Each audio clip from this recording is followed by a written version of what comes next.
Eh, Bagaimana dengan eh, peraturan seperti itu, Ibu? Apakah Ya, peraturan terkait keuangan regulasi syariah gitu ya. di Indonesia ini Mm-mm. sudah memang mengakomodir secara luas gitu ya Ya, betul terkait betul. operasionalnya seperti itu. Mm-mm. Mm-mm. Iya, iya, iya, iya. Ini disertasi saya ini. Ah, cocok ini. Lanjut lanjut. Aturan, ya. Kalau kita melihat undang-undang dulu ya, berarti kita kilas balik dulu nih izin Pak Dokter dan Ya lah, lanjut. Dokter. Eh, kita tahu lah ya bahwa bank syariah pertama itu adalah Bank Muamalat Mm-mm. Indonesia, berdirinya 91, operasionalnya 92 karena memang undang-undang perbankan, bukan perbankan syariah ya, undang-undang perbankan nomor 7 tahun 92 itu yang mengizinkan bahwa bank boleh beroperasional secara konvensional dan bagi hasil. Satu poin Mm. aja di poin M. Cuma Nah, itu aja itu ya. Mm-mm. ya, cuma itu. Nah, inilah peluang yang menjadi payung hukum Bank Muamalah Indonesia beroperasional dulu. Nah, walaupun masih eh, apa namanya agak agak kurang yakin melangkah karena ada dua aspek yang harus kita patuhi. Pertama aspek syariah compliance, kepatuhan terhadap prinsip syariah. Yang kedua aspek prudensial, kehati-hatian. Ini uang Mm. orang nih, bukan uang Ya, kita.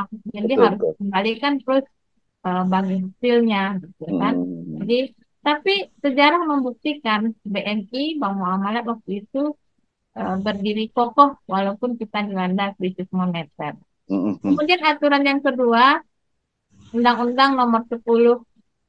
Nah, ini kan eh, sudah lebih spesifik, tapi aturan-aturan ini masih menumpang antara bank konvensional dengan bank Ya. itu masih satu gitu kan. Mm-mm. Mm-mm. Belum terlalu mensupport operasional perbankan syariah. Oleh karena itu, ketika itu berbagai lembaga yang tergabung mendukung agar adanya undang-undang baru yang spesifik khusus untuk perbankan syariah. Mm. Itulah dia Undang-Undang Nomor 21 Tahun 2008.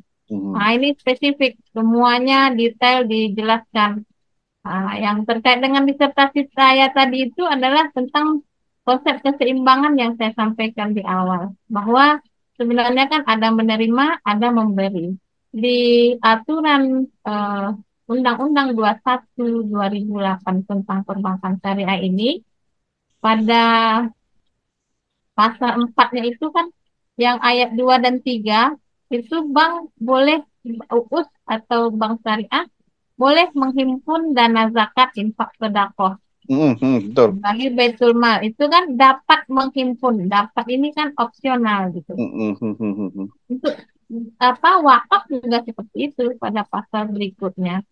Sehingga ya kita ketahui setiap tahun laporan Basnas itu potensi zakat kita 313 triliun, Mm. pencapaian Ya, 0,sekian% gitu kan. ya, ya betul betul. Ya, karena belum berjamaah gitu kan. Apa salahnya eh, bank syariah ini atau lembaga keuangan syariah ini juga wajib menghimpun dana sosial ini atau kita kenal dengan Islamic Social Finance ini, Mm. tapi dengan mekanisme yang tetap mengutamakan peran Basnas gitu. Tapi kita Mm. berjamaah dengan ada unsur kewajiban. Toh Mm. itu juga untuk membersihkan harta kita nasabah dan unggulnya bank memiliki itu data-data nih siapa nih yang misalnya sudah sampai gitu Mm. kan. Mm. Betul betul betul betul. Betul. Siapa nih yang Siapa yang banyak uangnya ya, Bu? Uh, yang prospek uh, untuk wakaf gitu kan. Nah, itu betul. dari aspek hukum. Jadi memang alhamdulillah kali kita bersyukur bahwa Undang-Undang 21 2008 ini sudah ada dan mensupport penuh operasional perbankan syariah. Tapi tentu ya namanya sebuah proses, kita sangat menghormati yang sudah ada. Tapi kalau bisa aspek keuangan sosial ini lebih ditegaskan lagi sehingga tidak ada lagi hasil penelitian bahwa peran bank syariah di masyarakat belum nampak gitu ya, tapi Ah, dirasakan gitu. ya ya ya ya. Ya. Karena apa ya masih setengah-setengah hati. Mm. Mm. Mm. Itu Baik aspek baik. hati. Kemudian ini disupport oleh adanya OJK ya, Undang-Undang 21 Ya, tahun eh, 2019. semakin komplit lah sekarang itu ya, Ibu ya. Lanjut, Bu Rosi silakan. Baik, Ibu, terkait dengan keuangan syariah di Indonesia ini tentunya ada peluang yang besar begitu juga dengan adanya tantangan. Nah, bagaimana pandangan Ibu terkait peluang dan tantangan dari keuangan syariah itu sendiri di Indonesia khususnya? Ya, Indonesia. Terima kasih Ibu Dr. Rozi. Kita ketahui Indonesia ini negara istimewa. Istimewa dari aspek wilayahnya, penduduknya, suku budayanya, termasuk agamanya. Kita walaupun semakin tahun semakin turun, tapi kita masih mayoritas. Artinya ini adalah sebuah potensi yang luar biasa yang masih bisa kita tetapkan menjadi peluang kita untuk meraih atau merangkul sahabat-sahabat kita, saudara-saudara kita untuk mempercayakan dananya di lembaga keuangan syariah atau percaya menggunakan dana-dana dari lembaga keuangan syariah. Itu peluangnya. Kemudian dari aspek dukungan pemerintah juga sudah sangat luar biasa. Apa contohnya? Hari ini kita sudah tahu juga evolusi dari KNKS, Komite Nasional Keuangan Syariah, sudah terjadi connect, jadi lebih luas lagi. Itu bentuk support pemerintah dengan logo I Love Keuangan Syariah, kemudian melakukan gerakan ekonomi syariah serentak, kemudian keuangan syariah Goes to Campus, Goes to School. Nah, itu adalah program-program yang peluang yang disupport oleh pemerintah. Jadi, adanya dukungan pemerintah ini merupakan peluang besar. Ditambah lagi dengan perkembangan teknologi yang sangat cepat. Jadi, apa namanya, layanan keuangan tanpa kantor itu sudah sangat bisa kita manfaatkan dengan syarat teknologinya aman gitu, karena ini dengan keuangan. Lalu tantangannya apa? Tantangannya seperti tadi, bahwa persepsi dari masyarakat yang bank syariah itu sama dengan bank konvensional masih harus kita upayakan terus berubah, mungkin dengan sinergi berbagai pihak, termasuk pihak kampus, kemudian persaingan antara teknologi digital ini dengan tuntutan SDM. Nah, SDM merupakan tantangan yang khususnya. Kita nggak bisa juga menutup mata bahwa kadang-kadang nih ya, saya meminta mahasiswa survei pura-pura jadi nasabah di suatu lembaga keuangan syariah. Nah, ketika banyak pertanyaan, mentok akhirnya apa kata karyawannya? Sebenarnya sama aja, Dek. Nah, ini gitu. sebenarnya karena kan ditanya-tanya terus. Nah, sebenarnya sama aja, Dek. Nah, ini juga tantangan nih SDM. Iya, iya. Saya ini sebentar Bu, Dokter Dur. Saya tertarik dengan tantangan dari sisi SDM tadi itu. Seberapa sanggup atau siapkah mahasiswa kita ini? Kalau kita bicara ke apa namanya? Apa yang sudah diajarkan, kemudian apa bekal-bekal yang diberikan kepada mahasiswa ini, untuk kemudian setelah mereka tamat dari kampus menjadi sarjana ekonomi syariah atau sarjana perbankan syariah, untuk kemudian bergelut di bidang di dalam lembaga keuangan syariah. Karena kesiapan yang ada, kemudian ketersediaan tamatan-tamatan atau lulusan-lulusan dari perbankan syariah itu sampai detik ini kalau saya lihat masih kurang diserap oleh perbankan syariah yang ada. Apa namanya, terbukti seperti tadi ya, yang tadi case yang Ibu gambarkan tadi itu, mahasiswa untuk pura-pura menjadi nasabah dan sebagainya, memang banyak sampai detik ini di perbankan syariah kita yang bekerja di situ orang yang tidak memiliki dasar syariahnya yang kuat. Nah, itu. Pandangan Bu Dr. Nur bagaimana? Ya, dari yang akhir dulu saya komentari. Sebenarnya Hmm. kalau dasar ada, karena semua karyawan di lembaga keuangan syariah itu kan ada trainingnya Ya, bertahap. pelatihannya diberi ya. Oke. Nah, tapi nanti kita dimarahin loh Pak Dokter. Ah. Iya, iya, Jadi, iya. tapi belum mendarah daging ketika dia kuliahnya memang keuangan syariah gitu. Iya, Tidak iya. mendarah mendaging. Karena Mm-mm. kan kalau di kampus harus hafal ayat ribanya, harus hafal Itu, mekanisme transaksinya, itu. Ah. ditambah lagi magang gitu kan, Mm-mm. bagi yang tunggu-tunggu. Nah, Mm-mm. terkait daya serap tadi, kenapa kok eh, belum semua yang sarjana ekonomi syariah dan perbankan syariah itu terserap ke sana. Nah, Mhm. kita harus membandingkan antara kesiapan teori dengan mereka di lapangan. Karena Mhm. kadang untuk prodi yang umum ini dia lebih survive ketika menghadapi orang-orang baru dalam berkomunikasi. Nah, barangkali ini masukan juga bagi kita, public speaking kah, kemudian adaptasi kah, itu yang perlu kita tambahkan. Jadi, SDM kita kalau berdasarkan penelitian itu baru berkisar 30 sampai 45% yang Hmm. prodinya cocok dengan bidang kerjanya. Tidak kerjanya. Evaluasi juga untuk kita.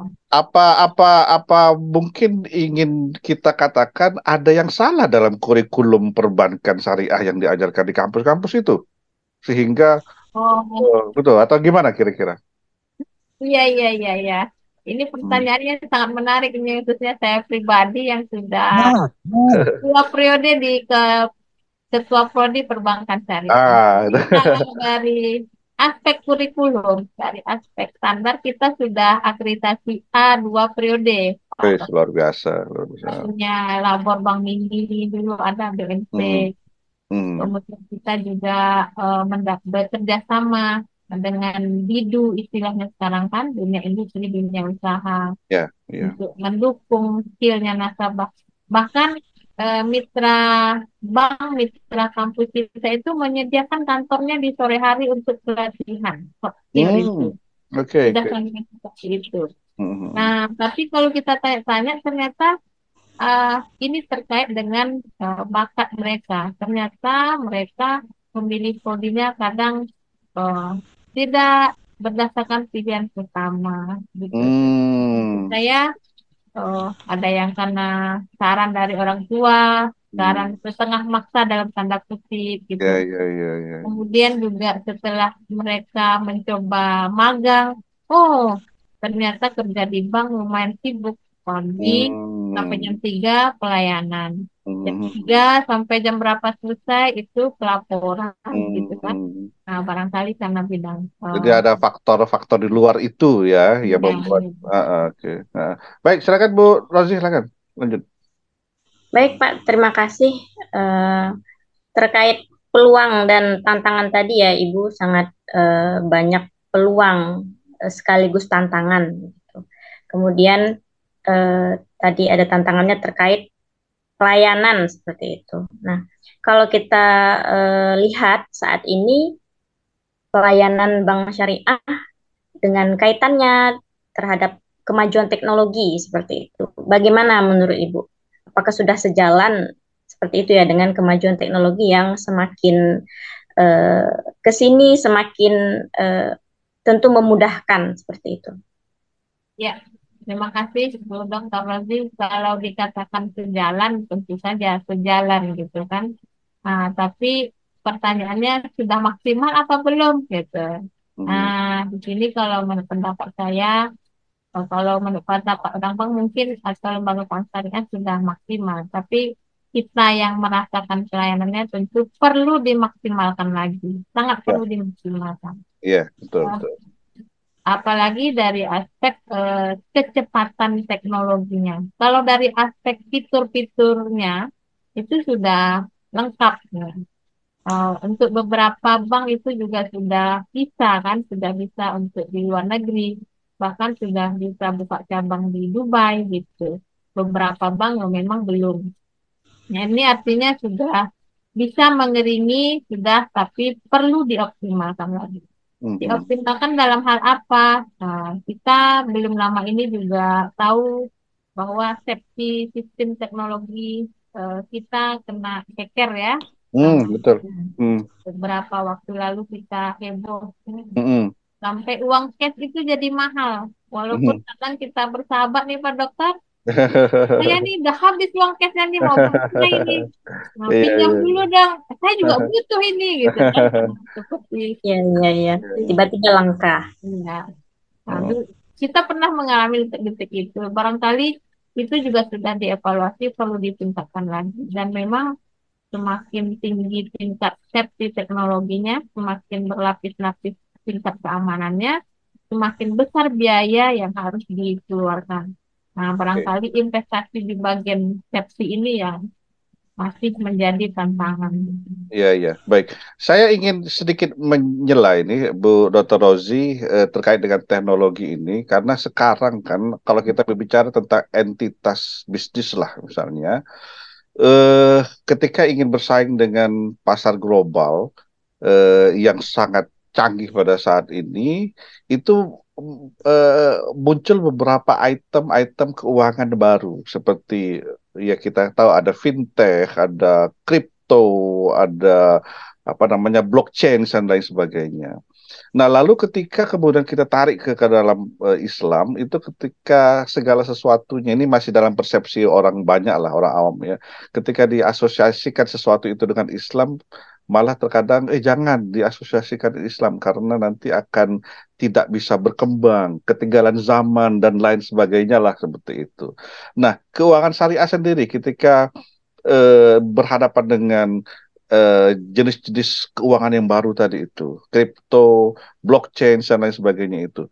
Bagaimana? Apakah bisa adopt dengan kemajuan tersebut atau bagaimana keuangan syariah, Bu Dr. Nur?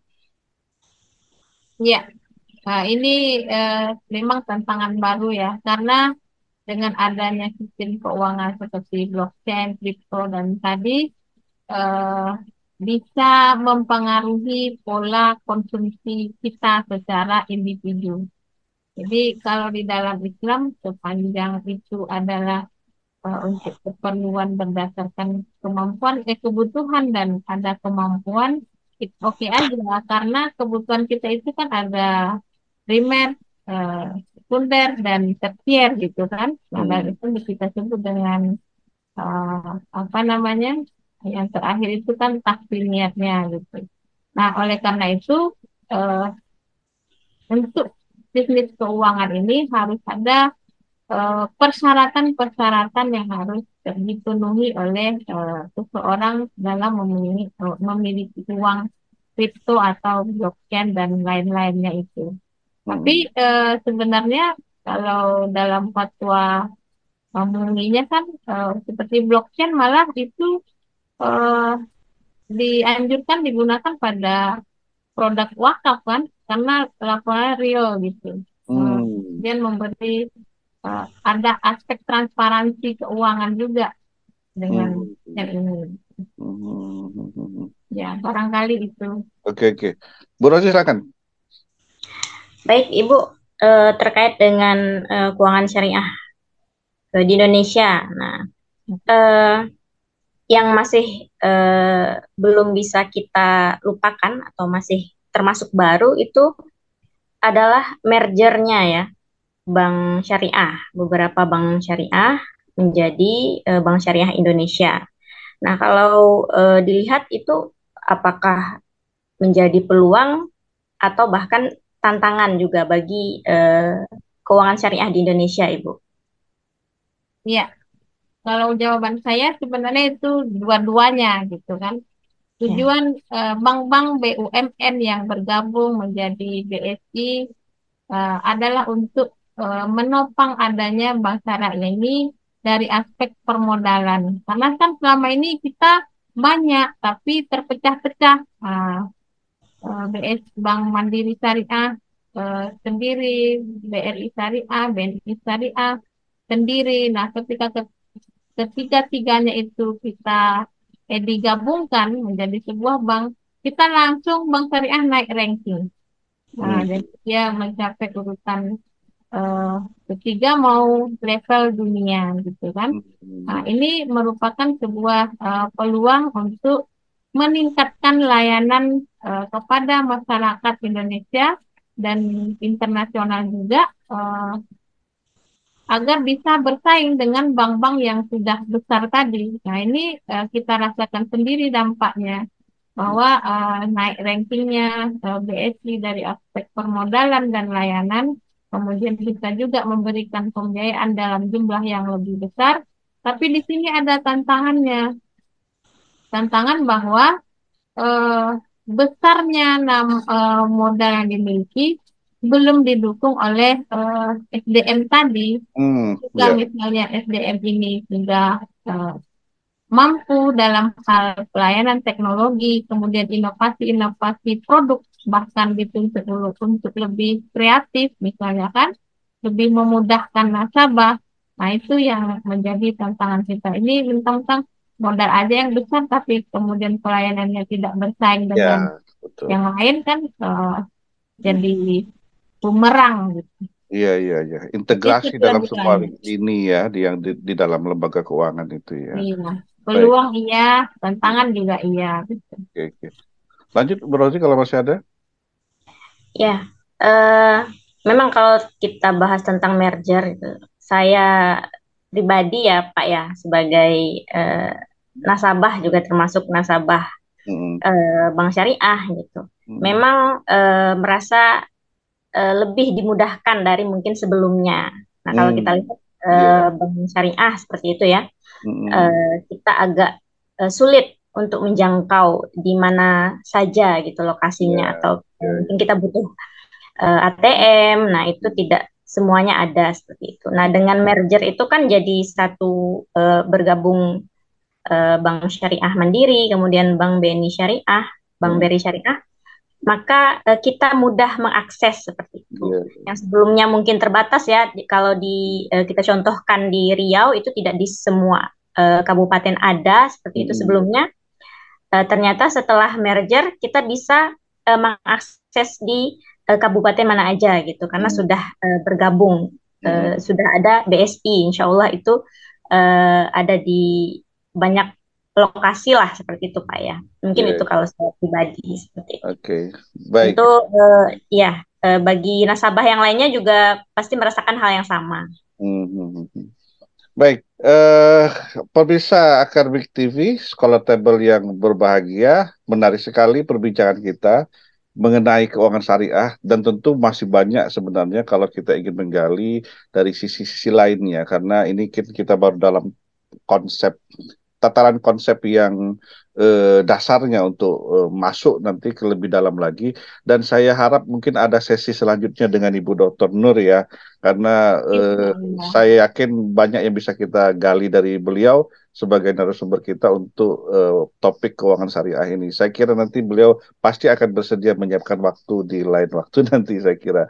Baik, pertanyaan terakhir mungkin dari saya untuk narasumber kita terkait dengan apa namanya besarnya keuntungan demografis yang ada di kita ini sebagai negara yang eh, pemeluk agama Islamnya paling banyak di dunia. Nah, itu kan sesuatu kekuatan yang luar biasa itu kalau kita gabungkan itu semuanya dan kalau dibayangkan jika seandainya semua muslim itu eh, apa namanya menabung di perbankan atau lembaga keuangan syariah itu kan luar biasa itu modal yang saya kira unlimited untuk sebuah negara yang mayoritas muslim.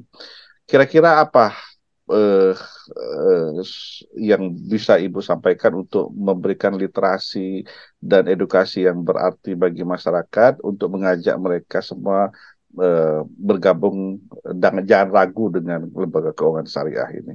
Silakan Bu Dokter. Ya, terima kasih Pak Dr. Sufiandi. Menarik sekali ya pertanyaan terakhir ini tentang kita Indonesia dengan penduduk mayoritas ini memiliki peluang menjadi peluang besar untuk pengembangan lembaga keuangan syariah, tapi masih memiliki berbagai tantangan yang harus kita lalui atau kita hadapi. Jangan itu menjadi hambatan, gitu. Tapi saya ingin mengutip bahwa kalau sebagai negara demokrasi ini kan masih bersifat pilihan gitu ya, mau ke syariah monggo, mau ke konvensional juga silakan. Ya. Nah, aku rapopo gitu kan. Tapi sebaiknya ada juga himbauan dari eh, influencer dalam ini bisa pemerintah, bisa jadi eh, ulama yang terus menggaungkan bahwa pentingnya kita meninggalkan transaksi riba dan hijrah ke lembaga keuangan syariah ini, Hmm, gitu. ya. Karena kan di dalam Al-Quran Allah berjanji seandainya penduduk suatu negeri itu beriman dan bertakwa, maka Allah bukakan eh, berkat dari langit dan bumi. Dan Hmm, kalau bukan berkat dari bumi, Allah turunkan dari langit. hmm, Nah, hmm, maka mengejar janji Allah ini, dan janji Allah itu pasti ya, kalau kita hmm. misalnya memang begitu, barangkali musibah-musibah, prahara-prahara yang hari ini terjadi Ya. di Indonesia bisa menjadi berkurang karena individu-individu keluarga itu sudah mengkonsumsi yang baik dan halal. Hmm, Tapi hmm, hmm. juga harus seimbang kita menuntut hijrah ke keuangan syariah, tapi tidak disediakan fasilitasnya seperti yang Bu Dr. Rozi sampaikan, Hmm. tidak jangkau, jauh, sulit, dan lain sebagainya, yaitu menjadi mubah juga kan, belum Ya. hijrah gitu, Hmm, selama hmm, hmm. fasilitasnya itu belum mendukung. Jadi ini perlu power juga ini untuk Hmm, hmm. mengajak dalam aspek ini adalah pemerintah. Ya, Karena izin mengutip yang pernah disampaikan Prof. Yusril Iza Mahendra, ya, ya. artinya setitik kekuasaan itu lebih berpengaruh daripada segudang harta gitu. Hmm, Segenggam biasa. kekuasaan lebih Ya, berpengaruh daripada segudang harta atau bahkan ke Indonesia gitu kan. baik. Walaupun dalam tanda kutip kadang orang-orang yang memiliki kekuatan ekonomi juga yang menjadi eh, perekayasa kondisi Indonesia Hmm, gitu. hmm, hmm, hmm. Baik, baik, baik. Kalau ya, Hmm, hmm, hmm. kalau Eh, mau ya, ya, silakan. Lanjut, lanjut, lanjut.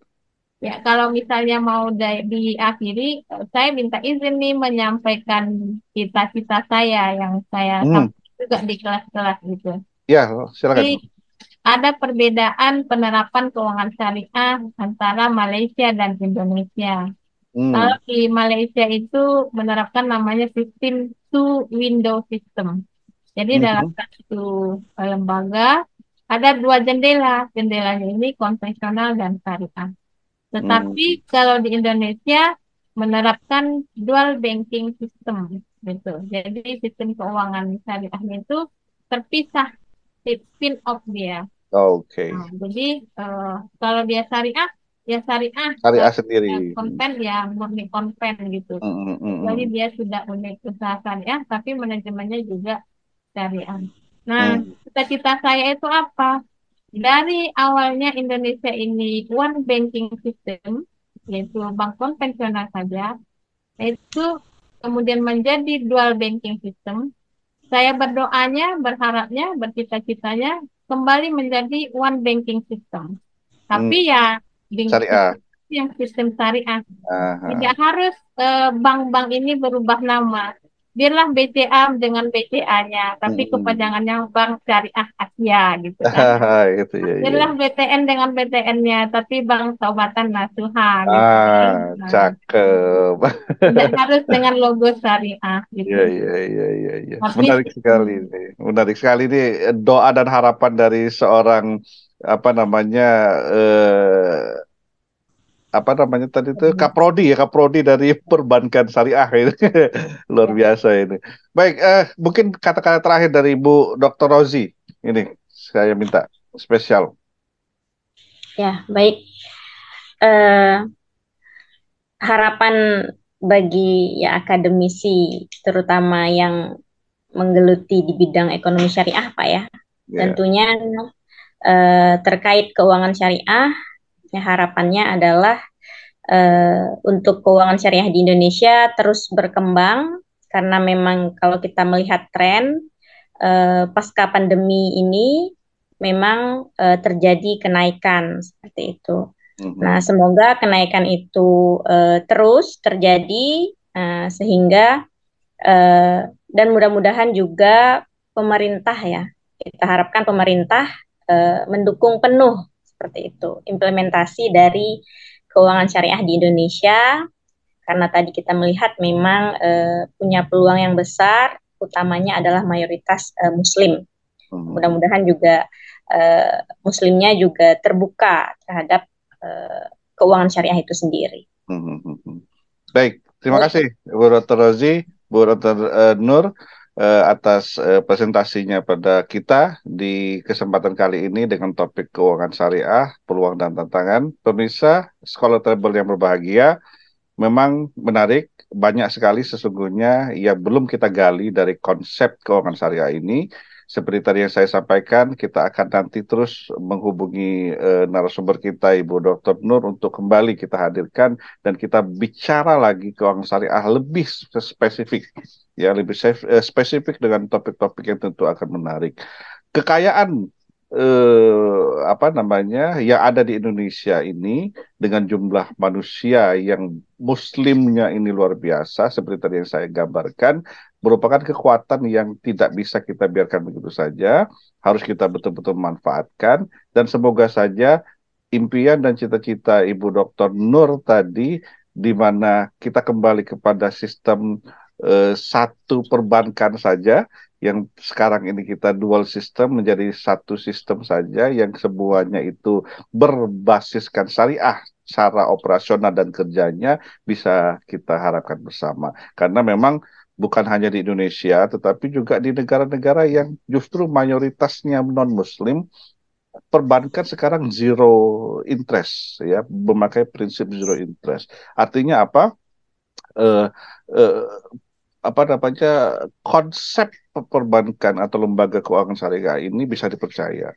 Bahkan sebagai informasi tambahan, pada masa Presiden Obama dulu di Amerika Serikat, eh, salah seorang menteri keuangan mereka pernah berkata, Amerika kalau mau maju ekonominya bisa lebih baik beralih ke eh, konsep ekonomi Islam. Mereka bilang seperti itu. Ya, terima kasih sekali lagi atas partisipasinya dari narasumber kita Ibu Dr. Nur Nasrina dan juga sahabat saya, tandem saya malam kesempatan ini yaitu Bu Dr. Rozi Andrini yang telah memadu acara dengan baik sekali. Kami mohon maaf jika ada kekurangan dan kesalahan dari kami. Semata-mata kita ingin mencari sesuatu yang bisa memberikan inspirasi, sajian inspirasi yang berwacana akademis bagi kita semuanya. Dari saya, Sofiandi, Academics TV, mohon maaf dan sekali lagi terima kasih atas perhatiannya. Kita kembali pada acara program Scholar Table di waktu yang akan datang. Terima kasih dari saya. Wassalamualaikum warahmatullahi wabarakatuh.